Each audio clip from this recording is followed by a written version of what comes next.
runtii waxay ahayd dhacdo lama filaana isla markaana fariir ku abuursay dadka ka ganacsanaya suuqa bakaaraha iyo ganacsatada laftigooda dadweynuhuna waxay si aad u hadalhayeen dhacdadan ku soo cusboonaatay gudaha dalka Soomaaliya gaar ahaan magaalada Muqdisho suuqa weyn ee bakaaraha maanta waxaa ka dhacday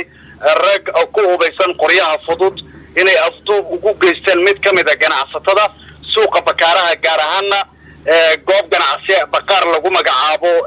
Al-Faraj oo kamid ah goobaha ganacsi ee ku yaala suuqa bakaaraha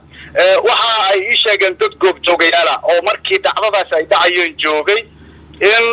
rag ku hubaysan qoryo fudud ay yimaadeen xilli uu ninkaasi furayay bakaarka ama goobtiisa ganacsiga waxaanay ku riteen gaarigiisii kadibna waxay ula carareen dhinaca X control afgooye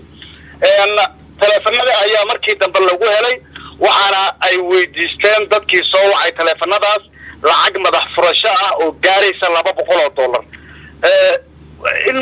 isjiid iyo muran dheer kadib waxaa la ogolaaday in la bixiyo lacagtaasi $200 isagana isla markiiba xorriyadiisa dib ayaa loo siiyay Cabdullaahi waan gartay maxaa saameynah uu suuqa ku yeeshay marka falkaas ninkaas ganacsadaha lagula kacay isla markiiba ay dhacdadaasi dhacday waxa ay ganacsatadii suuqa bakaaraha ay go'aan ku gaareen ama intii ka agdhaweyd goobtii shilkaasi ka dhacayba in aan la furin goobahooda ganacsiga waxaana ay sheegeen inay aadeen saldhigga weyn